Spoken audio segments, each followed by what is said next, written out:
ഇന്നത്തെ ഒരു വീഡിയോ എന്താണെന്ന് വെച്ചാൽ ഞങ്ങൾക്ക് നല്ല കടച്ചക്ക കിട്ടിയിട്ടുണ്ടായിരുന്നു കേട്ടോ. അപ്പം അമ്മ പറഞ്ഞു ഞാൻ നല്ല അടിപൊളിയായിട്ടുള്ളൊരു കടച്ചക്കൻ്റെ കറി ഉണ്ടാക്കി തരാമെന്ന് പറഞ്ഞു.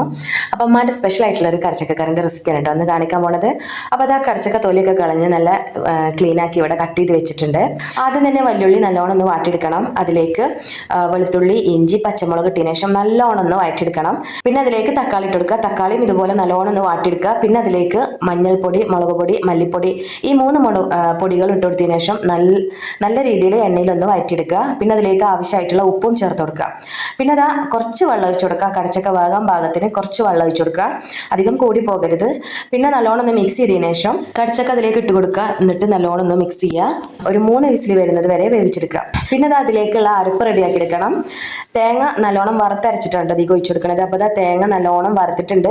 തേങ്ങ വറുത്തെടുക്കുമ്പോൾ അതിലേക്ക് വെളുത്തുള്ളി, അതുപോലെ തന്നെ ചെറിയ ഉള്ളി, അതുപോലെ തന്നെ കറിവേപ്പിൻ്റെ ഇലയും കൂടി ഇട്ടിട്ട് വേണം, വലിയ ജീരകം ഇതിട്ടിട്ട് വേണം നല്ലോണം ഒന്ന് വറുത്തെടുക്കാൻ. അപ്പോൾ തേങ്ങ നല്ലോണം ഒന്ന് വറുത്തെടുത്ത് അത് നല്ലോണം മിക്സിയിലിട്ടൊന്ന് അടിച്ചതിന് ശേഷം നല്ലോണം അരച്ചതിന് ശേഷം ഈ കടച്ചക്ക നല്ലോണം വെന്തിട്ടുണ്ട് അതിലേക്ക് ഒഴിച്ചു കൊടുക്കാം. തേങ്ങ ഒഴിച്ചു കൊടുത്തതിന് ശേഷം നല്ലോണം ഒന്ന് തിളച്ചതിന് ശേഷം അത് തീ ഓഫ് ചെയ്തിടുക. അപ്പോൾ അത് നല്ല അടിപൊളിയായിട്ടുള്ള കടച്ചക്ക കറി ഇവിടെ റെഡി ആയിട്ടുണ്ട്. അപ്പോൾ നിങ്ങൾ ഇതുപോലെ ഒന്ന് ഉണ്ടാക്കി നോക്കണം, നല്ല ടേസ്റ്റാണ് കേട്ടോ.